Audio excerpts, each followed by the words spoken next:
नमस्कार, India news 53 के तमाम दर्शकों का स्वागत है। खबरों की शुरुआत करेंगे कोरोना अपडेट के साथ। जिले में गुरुवार को 28 नए कोरोना संक्रमित मरीज सामने आए हैं। जिले का कोरोना ग्राफ 2255 तक पहुंच गया है, जिनमें 2048 लोग स्वस्थ भी हो चुके हैं। गुरुवार को जिले में नए 28 कोरोना संक्रमित मरीज सामने आए हैं। जिले में कोरोना संक्रमित मरीजों का ये आंकड़ा 2255 तक पहुँच गया है। जिले में बढ़ते कोरोना संक्रमण मरीजों के साथ साथ स्वस्थ होने वाले मरीजों की तादाद में भी इजाफा हुआ है। प्राप्त जानकारी के अनुसार जिले में स्वस्थ होने वाले मरीजों की तादाद 2048 तक पहुंच गई है। फिलहाल जिले में 172 एक्टिव मरीज बताए गए हैं। गुरुवार को स्वास्थ्य विभाग द्वारा 809 लोगों की सैंपलिंग की गई है, जिनकी आगामी दिनों में रिपोर्ट आएगी।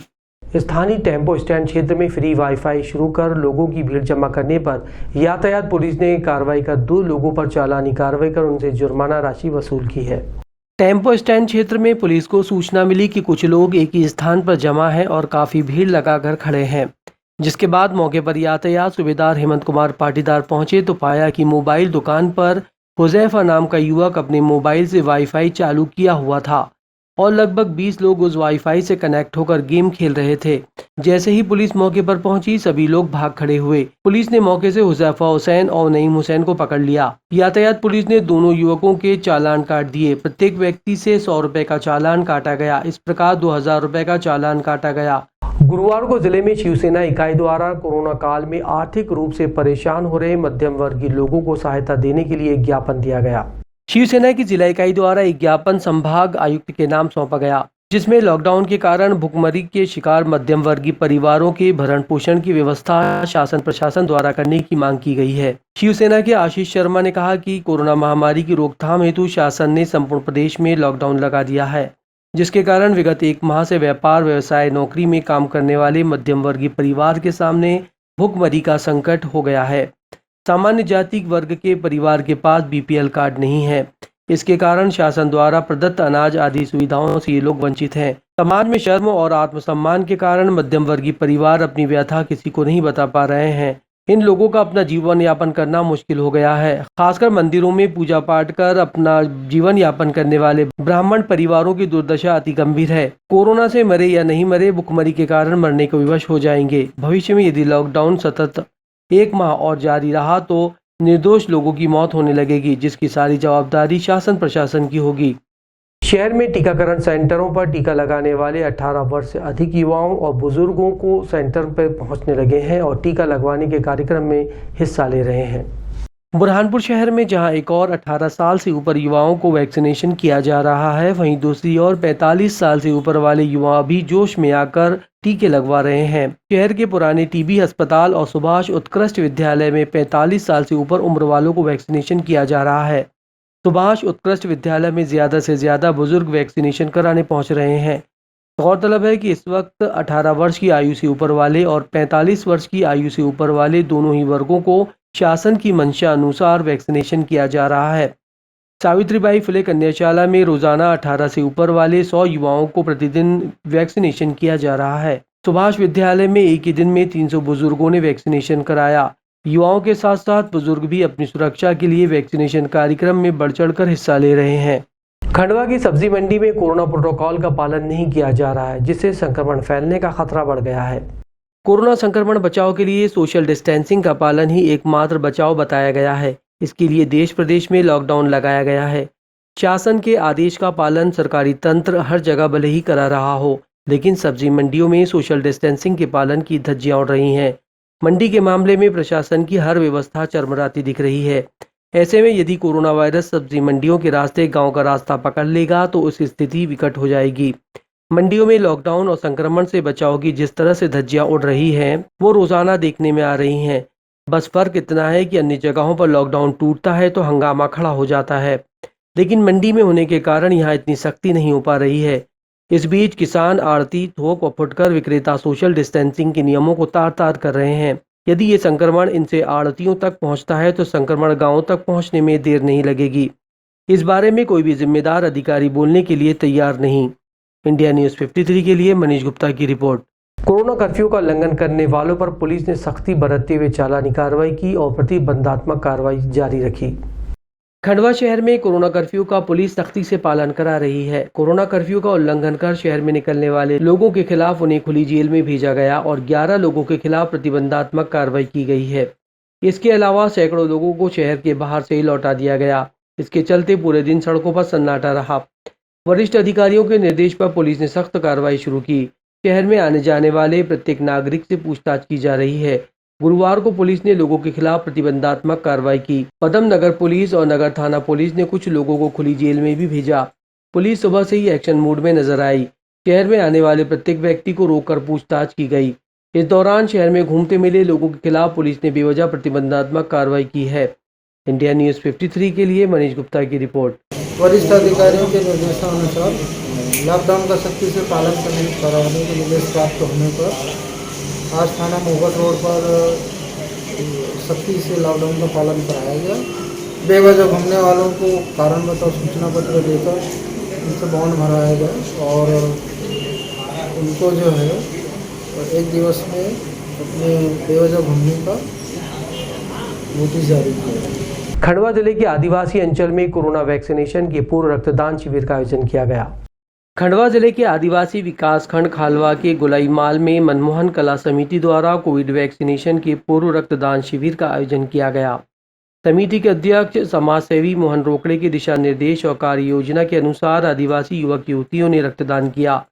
समाज सेवी मोहन रोकड़े द्वारा कोरोना काल में लगातार जरूरतमंद परिवारों के बीच पहुंचकर उन्हें अन्नदान भी किया गया है। वर्तमान में 18 वर्ष से अधिक के सभी लोगों को वैक्सीन लगाई जाना है। इन परिस्थितियों में रक्तदाता रक्तदान नहीं कर पाएंगे। साथ ही क्षेत्र में रक्तदान के प्रति जागरूकता न होने के कारण अधिकांश लोग रक्तदान नहीं कर पाते हैं। इसलिए ये कार्य योजना तैयार की गई है। इंडिया न्यूज़ 53 के लिए मनीष गुप्ता की रिपोर्ट। आज हम लोगों ने ग्राम गुलेमाल में रक्तदान शिविर आयोजित किया है और इस शिविर को आयोजित करने का उद्देश्य है कि मैंने कई बार अस्पतालों में देखा है इस क्षेत्र के लोगों को कि खून न मिलने या अज्ञानता कहें या जागरूकता के अभाव में लोगों ने बिस्तर पर दम तोड़ा है। इसी अवधारणा को तोड़ने के लिए, लोगों में जागरूकता के लिए मेरे साथी विक्रम अवस्थी द्वारा 3 दिन तक हम लोगों ने गुलेमाल क्षेत्र में भ्रमण किया, लोगों को रक्तदान के प्रति प्रेरित किया और आज गुलेमाल में हमने रक्तदान शिविर आयोजित किया है और यहाँ पर 21 युवक ने और 2 युवतियों ने रक्तदान किया है। क्योंकि कोरोना काल चल रहा है, हमने देखा है, सुना है कि ऑक्सीजन की कमी से कई लोगों की जानें गई हैं, लेकिन हम चाहते हैं कि रक्त की कमी से किसी की जान न जाए, क्योंकि रक्त बनाई नहीं जा सकता, ऑक्सीजन बनाई जा सकती है, इसलिए हमने रक्तदान किया। खरगोन में बुधवार को संकट प्रबंधन समूह की बैठक आयोजित की गई। बैठक में जिले के कोरोना प्रभारी मंत्री हरदीप सिंह डंग सहित जनप्रतिनिधियों ने भाग लिया और कई अहम फैसले लेकर कोरोना संक्रमण की चेन को तोड़ने के लिए सख्त कदम उठाए जाने पर सहमति दी। प्रदेश के पर्यावरण और जिले के कोरोना प्रभारी मंत्री हरदीप सिंह डंग ने बुधवार को संकट प्रबंधन समूह की बैठक की अध्यक्षता करते हुए कहा कि जिले में अब शादी और मृत्यु भोज के कार्यक्रमों को पूर्णतः प्रतिबंधित करने के निर्देश दिए गए हैं। साथ ही शव यात्रा में 5 लोगों से अधिक व्यक्तियों को अनुमति नहीं दी जाएगी। इसके अलावा मंत्री श्री डंग ने निर्देश देते हुए कहा कि इसके पूर्व शादियों के लिए जो भी अनुमतियां दी गई हैं उसे भी निरस्त करें। उन्होंने सभी विधायकों और संकट प्रबंधन समूह के सदस्यों के विचारों और सुझावों पर गौर करते हुए निर्देश दिए कि अस्पताल में 2 अधिकारियों की ड्यूटी लगाई जाए जो जनप्रतिनिधियों, समूह और आम नागरिकों को अस्पताल की व्यवस्थाओं से संबंधित पूरी जानकारी दें। मंत्री श्री डंग ने जिले में कोरोना कर्फ्यू के पालन को लेकर भी जानकारी ली। जिला पंचायत अतिरिक्त सीओ पुरुषोत्तम पाटीदार ने कहा कि ग्रामीण क्षेत्रों में कोरोना कर्फ्यू का सख्ती से पालन कराया जा रहा है। कई ऐसे गांव सामने आए हैं जो सहमति के बाद गांव बंद करते हुए बाहरी लोगों को आने जाने की अनुमति नहीं दे रहे हैं। बैठक के दौरान सांसद गजेंद्र पटेल ने कहा कि गत दिवस महेश्वर और बड़वाह में सेंटर देखे गए हैं और होम आइसोलेशन में रह रहे मरीजों से भी वीडियो कॉल के माध्यम से स्वास्थ्य के बारे में जानकारी ली गई है। उन्होंने CHMO डॉक्टर DS चौहान और civil surgeon doctor Divesh Verma से कहा कि अस्पताल में व्यापक व्यवस्थाएं कराना आपका काम है। बैठक में बीकनगांव विधायक श्रीमती झुमा सोलंकी ने झिरनिया और बीकनगांव के लिए 2 एम्बुलेंस के लिए राशि दी। उन्होंने कहा कि अभी तक एम्बुलेंस आई नहीं है। उन्होंने सुझाव दिया कि अटेंडर को भी PPE किट दी जाए। बैठक में महेश्वर विधायक के प्रतिनिधि ने कहा कि बागोद और जेटवाय में भी अभी तक टीकाकरण चालू नहीं हो पाया है। साथ ही विधायक निधि से प्रस्तावित सामग्री, ऑक्सीजन कंसंट्रेटर और सिलेंडर की खरीदी शीघ्र की जाए। इंडिया न्यूज़ 53 के लिए रईस खान की रिपोर्ट। जिला छिंदवाड़ा के ब्लॉक तामिया के सचिवों ने मुख्यमंत्री के नाम ज्ञापन देकर सचिवों को कोरोना वॉरियर्स का दर्जा दिए जाने की मांग की। जिला छिंदवाड़ा के ब्लॉक तामिया के सचिवों ने मुख्यमंत्री के नाम ज्ञापन देकर सचिवों को कोरोना योद्धा का दर्जा दिए जाने की मांग की। जनपद पंचायत तामिया आदिवासी अंचल के सचिवों के द्वारा आज कलेक्टर के नाम तामिया जनपद के सीईओ को मुख्यमंत्री के नाम पर ज्ञापन सौंपा गया। जिस तरह सचिव और रोजगार सहायक कोविड सेंटर में जाकर कार्य कर रहे हैं, वहीं गांव के लोगों के बीच में भी उन्हें कार्य करना पड़ रहा है। कुछ दिन पूर्व में सचिवों को कोरोना योद्धा बनाया गया था, फिर कुछ महीनों बाद उन्हें हटा दिया गया, जो कि सचिवों के साथ अन्याय है। पूरे मध्य प्रदेश में कई जगहों पर सचिवों की कोरोना से मृत्यु हुई है, जो कि उनके परिवार के लिए दुखदायी है। इंडिया न्यूज़ 53 के लिए शेख उबैद की रिपोर्ट। किया गया है कि हमें जो कोरोना योद्धा के लिए पहले हमें नामित किया गया और उसके बाद में हमें हटा दिया गया।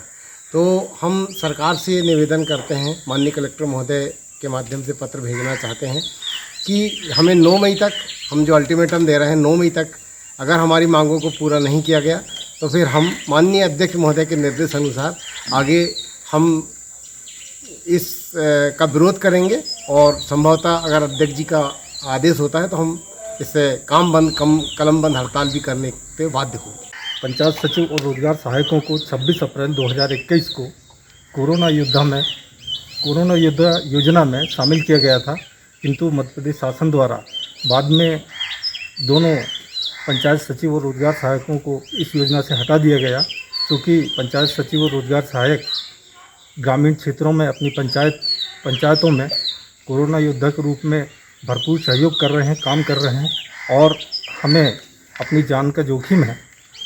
और इसीलिए इस कोरोना योद्धा में दोनों लोगों को जोड़ने के लिए शासन को कलेक्टर महोदय के माध्यम से आदरणीय सीए साहब को ये ज्ञापन हम सौंप रहे हैं।